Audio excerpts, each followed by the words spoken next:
Hello दोस्तों। आज हम लोग माई इंग्लिश कोर्स बुक के स्टैंडर्ड 10th का फर्स्ट यूनिट का फर्स्ट पोएम पढ़ेंगे। The name of poem is teenager's prayer. At first we should know what is meaning of teenager. Teenage means the age group between 13 to 19, 13, 14, 15, 16, 19, 20 के पहले, 20 के पहले, after 12 ये teenage कहा जाता है। इस ग्रुप को टीनेज कहते हैं। इस पोएम में आप ये देखेंगे कि टीनेज में आने के पश्चात हमारे सामने या टीनेज के सामने ढेर सारी प्रॉब्लम्स होती हैं, और उस प्रॉब्लम को फेस करने के लिए इस लेसन में, इस पोएम में पोएट्स ने ईश्वर से प्रार्थना की है, हे ईश्वर हमें कौन कौन सी सुविधा देना है। आज इस पोएम में आप ये भी सीख जाएंगे कि हमें ईश्वर से क्या क्या मांग लेना चाहिए और क्या क्या नहीं मांगना चाहिए। मोस्टली हम लोग सीधा सोल्यूशन मांगते हैं सीधा रिजल्ट मांग लेते हैं, ठीक ना। इस पोएम में आप देखेंगे, फर्स्ट स्टैंजा आप देखिए, each day brings new beginning, oh my God, every day with the rising of sun we get a lot of challenges or new tasks. At that time we are in the stage of dilemma, what to choose and what to leave, what to do and what not to do. At that time I need your support. First वजह देखिए clear होगा। Each day brings new beginning, per day हमारी life में नई शुरुआत आती है, नई चीज़ें आती हैं। डिसीजन आई मस्ट मेक, और एक बात और है, उसको किस काम को हमें चुनना है, किसको छोड़ना है, क्या करना है, क्या नहीं करना है, ये डिसीजन के लिए मैं किसी को इन्वाइट नहीं कर सकता, neither parents not any elders, न किसी पेरेंट्स को न एल्डर्स को।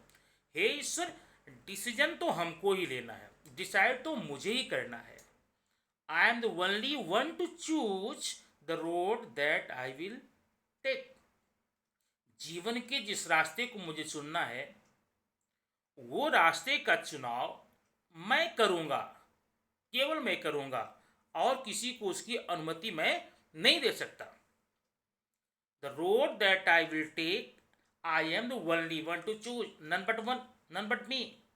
जो रास्ता मुझे चुनना है, जिस रास्ते में जानना है, जिस मार्ग का अनुकरण करना है, जिस काम को करना है, जो कैरियर अपनाना है, उसका चुनाव करने का अधिकार सिर्फ मुझको है, किसी को नहीं है। अब प्रॉब्लम ये होती है, इतना तो बता दिया ईश्वर से टीनेजर ने, कि हर दिन हमारी ज़िंदगी में नई चीज़ें आती हैं, नई चीज़ों का हमें मुकाबला करना पड़ता है, और हमें हर चीज़ का चुनाव मुझे ही करना है, ये बात पक्की है, इसमें हम किसी को इंटरफेयर नहीं करने देना चाहते। लेकिन प्रॉब्लम एक है, आप सेकंड स्टैंजा पढ़ेंगे समझ जाएंगे, I can choose to take the road of life. जिंदगी का रास्ता मैं चुन सकता हूँ, इतना पक्का है। I am capable to choose and where to go and how to go and why to go, that lead to the great success. जो रास्ता मैं चुनूंगा, अगर वो रास्ता सही हुआ, मेरा चुनाव, मेरा सिलेक्शन करेक्ट हुआ, मेरा डिसीजन करेक्ट हुआ, तो उसके बदले में that leads to great success, वो रोड, वो रास्ता हमें महान सफलता तक लेकर जा सकता है। नहीं, मे बी मैं प्रॉस्परस बन सकता हूँ, मैं फेमस बन सकता हूँ, पॉपुलर बन सकता हूँ, doctor, engineer, lawyer, CA, PM, CM बन सकता हूँ, लेकिन तब अगर मेरे द्वारा चुना गया रास्ता सही हुआ तो। लेकिन प्रॉब्लम तो तब हो जाती है, अ travel down the dark and road, अगर गलती से, अनजाने में, न जानकारी में, न समझी में मैंने गलत रास्ते का चुनाव कर लिया, रॉन्ग वे ले लिया, तो जानते हैं क्या होगा, that leads to great distress, वो मुझे बहुत बड़ी मुसीबत में डाल सकता है। ये प्रॉब्लम है। टीनेजर भगवान से कहता है कि सारा चुनाव करने का अधिकार मेरा होना चाहिए, क्या करूँगा क्या नहीं करूँगा डिसाइड मैं करूँगा। लेकिन भगवान, एक प्रार्थना है, प्रार्थना ये है कि अगर रास्ता जो चुन रहा हूँ मैं, क्योंकि जिस समय मैं रास्ते को चुनता हूँ ना, जिस समय आप लोग चुनते हैं रास्ते को, रिजल्ट उसी समय नहीं मिलता, रिजल्ट तो फ्यूचर में मिलेगा, 4, 5, 6, 7, 10 साल बाद मिलेगा, ठीक है। तो हमें कैसे एग्जैक्टली पता हो जाए कि हे भगवान यही रास्ता सही है, ये गलत है। इसलिए हे भगवान, अगर जो रास्ता मैं चुनूंगा वो सही हुआ तो सफलता मिलेगी, गलत हुआ तो डिस्ट्रेस मिलेगा, दुख मिलेगा। ठीक है, इसलिए आप एक काम कीजिए, मुझे आप ये मत बताइए कि इस रास्ते पे जाइए। तो क्या मांग रहा है टीनेजर? थर्ड स्टेंजा आप देखिए, कंफर्म हो जाएगा। Please open up my eyes, कृपया मेरी आंखें खुली रखिए, मेरी आंखें खोलिए। अब मेरी आंखें खोलिए मतलब ये नहीं मैं सोया हूँ पानी डाल के जगाइए। ये जो हमारी आंखें खुली हैं, हम इससे बाहर जगत को तो देख सकते हैं, लेकिन कभी कभी किन्हीं चीज़ों को पूर्वाग्रहवश हम सही या गलत को पहचानने में गलती कर देते हैं। इसलिए हे भगवान, मुझे विवेक दो, मुझे बुद्धि दो, मुझे ज्ञान दो, मुझे अंतर्दृष्टि दो कि जिस चीज़ का चुनाव मैं करने जा रहा हूँ वो सच है, सही है कि नहीं है। Please open up my eyes dear Lord, oh my dear Lord, oh my God, please open my eyes, please give me capacity to choose the right or wrong, to identify right or wrong, to choose the correct road। हे ईश्वर, आप मेरी आंखें खोलिए बस, that I might clearly सी, ताकि मैं साफ साफ देख सकूं कि कौन सा रास्ता हमें हमारे गंतव्य तक लेकर जाएगा और कौन सा रास्ता मुझे पतन की तरफ लेकर जाएगा। जो हमें रास्ते मिले हैं, जो चौराहा मिला है, उसमें 2 रास्ते हैं या 4 रास्ते या 3 रास्ते हैं, उनमें से एक रास्ता मेरे लिए उचित है, वो कौन सा है वो मैं पहचान लूँ। इसके लिए आप मुझे मत बताइए, सिर्फ मुझे आप अंतर्दृष्टि दीजिए, मुझे आप बुद्धि दीजिए, मुझे विवेक दीजिए, ताकि मैं उसे पहचान पाऊँ। ठीक, जरा लाइन फिर देखिए। Please open up my eye dear Lord that I might clearly see, help me stand for what is right, bring out the best in me। अब जरा आप लास्ट लाइन देखिएगा, bring out the best in me, मेरे अंदर अच्छाइयाँ भरिए। अच्छाइयाँ मतलब अच्छे विचार, सही रास्ते चुनने का हमारे अंदर दृष्टिकोण, अच्छे व्यवहार, अच्छे बर्ताव, अच्छे नॉलेज, डिसीजन कर लेने की क्षमता, इतना अच्छा दीजिए कि help me stand for what is right, कि जो चीज़ सही हो मैं उसके साथ अडिग होकर खड़ा हो सकूँ, मैं उसका साथ दे सकूं, सही रास्ते में मैं चल सकूं, सही लोगों को मैं सपोर्ट कर सकूं, इतनी क्षमता मुझे आप दे दीजिए। ठीक है, अब नेक्स्ट स्टेंजा में आइए। Help lord to just say no, हे ईश्वर मुझ में इनकार करने की क्षमता देना। अब इनकार करने की क्षमता क्या होती है? कभी कभी क्या होता है, कभी किसी डरवश, संकोचवश या फिर सामाजिक ताने बाने के चक्कर में पड़ करके हमें गलत काम के लिए भी हाँ करना पड़ता है। हम जानते हैं कि काम गलत है, हम जानते हैं कि रास्ता गलत जाता है, फिर भी हमें हाँ करना पड़ता है, क्योंकि 4-5 को हमें सपोर्ट करना है।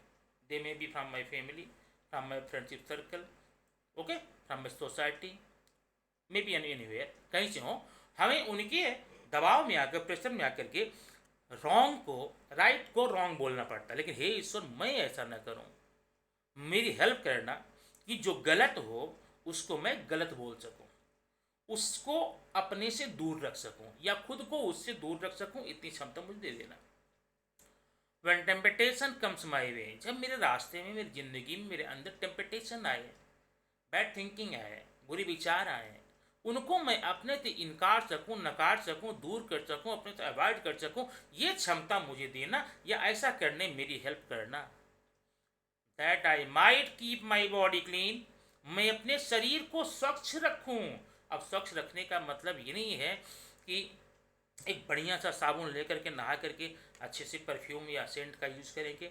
यहाँ पर बॉडी को क्लीन रखने का मतलब है बॉडी इस तरह से क्लीन रखूँ, आउटवर्डली और एक्सटर्नली, इंटरनली, बाह्य दृष्टिकोण से, अंतर दृष्टिकोण से मेरे अंदर किसी प्रकार के जर्म्स, किसी प्रकार रोगाणु अटैक न कर पाए। अब वो रोगाणु चाहे मनोविकार के हों, मन के रोग के हों, बुरे विचारों के हों, गलत सोच के हों, चाहे बाहरी हो, मैं अपने बॉडी को क्लीन रख सकूं, अपनी सुरक्षा खुद कर सकूं, मैं अपने को पैरासाइट से, मैं अपने को वायरस से, विषाणुओं से, बैक्टीरिया से, रोगाणुओं से, बुरे विचारों से, बुरे लोगों से बचा सकूं। इस तरह मैं अपने बॉडी को क्लीन कर पाऊँ, स्वच्छ रख पाऊँ।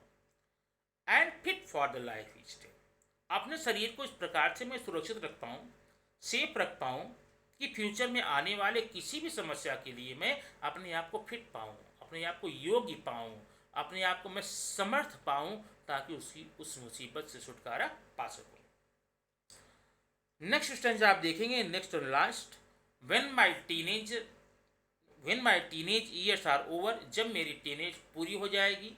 टीनेज पूरी हो रही मतलब कि आफ्टर 19th, जब मैं 19th ईयर को ग्रुप को क्रॉस कर जाऊंगा, आई नो दैट आई विल सी, ये पक्का मैं तो देखूंगा। आई नो, मुझे पता है, दैट आई विल सी, तब मैं देखूंगा। क्या देखूंगा?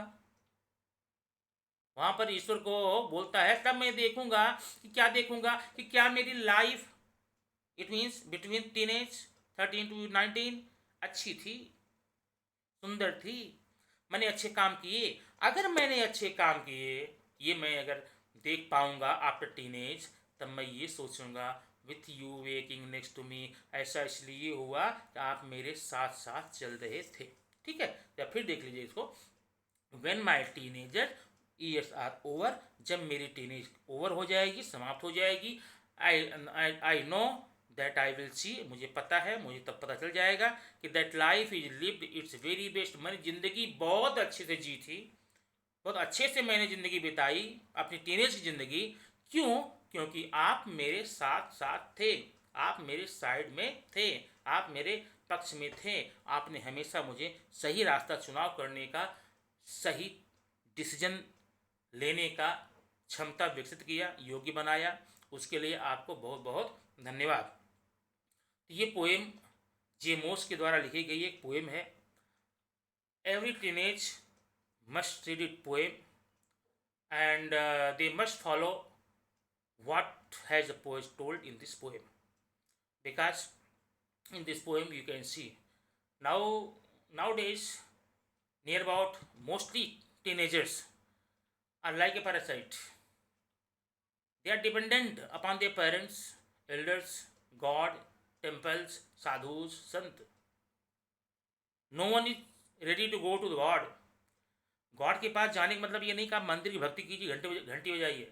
गॉड से जाने का मतलब ये होता है, ईश्वर से प्रतिदिन सुबह उठ करके आप ये प्रार्थना कीजिए, हे भगवान, आप मुझे किसी संकट से छुटकारा दिलवाने के लिए मैं आपसे रिक्वेस्ट नहीं कर सकता, आप मेरी हेल्प मत कीजिए, बस उस संकट से निकलने की पावर मेरे पास हो, अच्छे विचार मेरे पास हो, सोच मेरे पास हो, बस इतना करना। मैं अपनी ज़िंदगी के रास्ते का चुनाव खुद करूँगा। उसके लिए मैं, अब वो बुरा होगा या अच्छा होगा, मैं इसमें किसी को दोषी नहीं बताऊंगा। नहीं सफल हो गया तो मैं, असफल हो गए पेरेंट्स, टीचर्स, ये होता है। ये मुझे न करना पड़े, इसलिए मुझे सही या गलत सुनने का निर्णय जरूर देना। इस कविता से आपको बहुत अच्छी सीख मिलेगी। और अगर आपने इस कविता इस पोएम को लाइफ में उतारा तो मुझे पूरा विश्वास है आपकी नियर अबाउट ऑलमोस्ट सारी प्रॉब्लम्स अपने आप सॉल्व हो जाएंगी। क्यों जानते हैं? आज के समय में टीनेज में जितनी भी उनसे असफलता हो या सफलता हो, कहीं कोई प्रॉब्लम होती है, उनके पास एक स्कोप होता है, जिसका एक्सक्यूज़ देने का। क्यों स्कोप होता है? If they are going to fail, if they fail in any target, in any task, if they are not success, if they are unable to do anything, they don't take responsibility for themself. वो अपनी जिम्मेदारी खुद नहीं लेते, इसके जिम्मेदार मैं हूँ। उसके लिए सीधा अपने सर्कमटेंसेस को, अपनी स्थिति के, परिस्थिति को, परिवार को, सोसाइटी को, स्कूल को, फ्रेंडशिप सर्कल को, रिलेटिव्स को, यहाँ तक कि अपनी इकोनॉमिक पावर या फिर क्या बोलते हैं, पावर्टी को रिस्पॉन्सिबल बना देंगे। अपनी रिस्पॉन्सिबिलिटी लेने के लिए तैयार नहीं है। लेकिन इस पोएम में पढ़ने के बाद में आपको ये पता चलेगा, आप ईश्वर से कुछ मत मांगिए, ठीक है? ईश्वर से रोज क्या मांगिए? अच्छी बुद्धि, अच्छी क्षमता, विचार, कैपेसिटी, ताकि आप इस काम को कर सकें। मुझे एग्ज़ाम में अच्छे मार्क्स चाहिए, कभी भी ईश्वर आकर के मेरी कॉपी में बैठकर लिखेगा नहीं, वो नहीं देगा।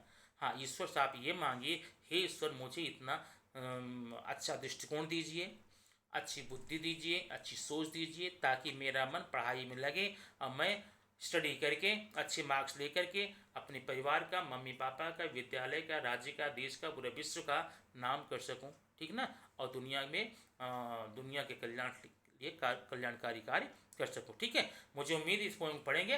बाकी इस पोएम के नेक्स्ट पार्ट में हम आपको अगली वीडियो में आपको इसका वर्कशॉप और जो पोएटिक डिवाइसेस है, फिगर ऑफ स्पीच है, लैंग्वेज और अप्रिसिएशन है, राइमिंग स्कीम है, राइमिंग पेयर्स है, ये वीडियो अगले नेक्स्ट वीडियो में आपको मैं दूंगा। तब तक इतना आप कंप्लीट करके पढ़ लीजिए। Okay, thank you.